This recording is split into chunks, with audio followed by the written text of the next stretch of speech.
Okay, good morning po mga kasanay. Bali nandito tayo ngayon sa third floor. May pinopormahan pa po dito mga ilan-ilang poste. So di pa ako nakapagbigay ng tips sa mga bago lang po gumagawa ng forma sa poste, mga baguhan at saka kahit po sa may-ari. Kung magpapagawa po kayo ng ganitong poste, ganito kalaki at ganito po ka lapad, kailangan po yung protection po ng ating poste ay matatag talaga para hindi tayo mabukahan. Tara po, tingnan natin kung paano ginawa. Ayan po mga kasanay, dapat sinisinturon po natin ganyan. Ayan. Mga ginilalagay ko dyan mga kasanay, mga 6 hanggang 7 ikot na ganyan. Paikot po yan mga kasanay, paikot po ang lagay niyan. Ayan, paganyan po yan. Ayan po. Ayan. Paikot po yan. Ayan. Pag dating po dito sa gitna mga kasanay, kahit mga 5 patong na lang ang gagawin natin ganito. Yan. Mga 5 patong na lang po dito, pero mas malapit po ng konti dito kumpara dun sa pang itaas. Yan. Bali mga 5 patong na lang pong sinturon ang lalagay natin. Tapos doon po sa bandang taas, kahit mga 3 patong na lang po, gawa po ng hindi naman masyadong ma-pressure na yung doon. Hindi naman po masyadong ma-pressure na yan kasi po bali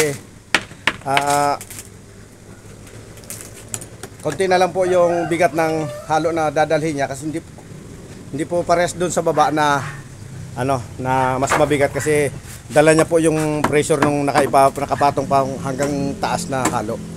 So bago po itong sintur makasanay, siyempre inilayout po muna natin itong malapad na portion, yung 50 cm kasi ang laki po ng poste natin dito is 50 cm by 30, so malaki po talaga. Kaya kailangan po talaga ng sinturon, hindi po kakayanin ng tali-tali lang ng alambre. Pwede rin po siguro pero napakaraming alambre na po yung gagamitin natin. So masasayang lang po. Unlike po nung mga kahoy na mga dati ng putol, ipapako na lang po. Pagka kalas po, pwede pa ulit magamit. Hindi po tulad ng alambre, maiiwan na po yun. Sayang na po. So yun po mga kasanay ang maititip ko sa inyo ng pagpoporma o pagpapaporma ng poste sa mga may-ari po. Siguraduhin po na hindi po tayo sasabugan ng sayang po ang materyales kung sasabugan tayo ng poste. Ayan po mga kasanay, nilayout po muna natin itong panggitna. Yan, yung panggitna po na yon.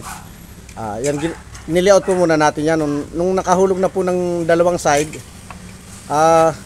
pinarisan po natin dito sa likod. Doon po yung kaparis niya sa likod. Nung naiparis na rin po at hindi na pilipit, saka po itinapal ito. Ito, yung para sa 30 cm na forma, ayan po kabilaan. Saka po yan itinapal. Ayan.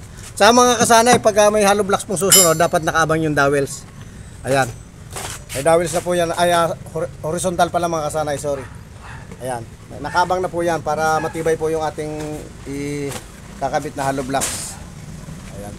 So, yun po ang tips ko mga kasanay sa araw na to kasi para masiguro na hindi po sasabog ang poste. Kasi malakas po ang pressure niyan. Unlike po nitong ibang poste na pinapormahan po ng may-ari na pinauna yung hollow blocks. Ayan po.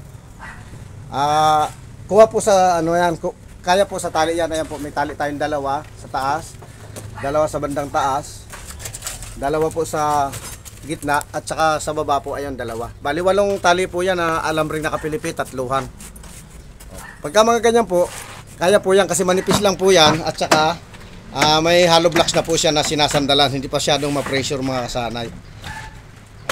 So, yun lang po muna mga kasanay.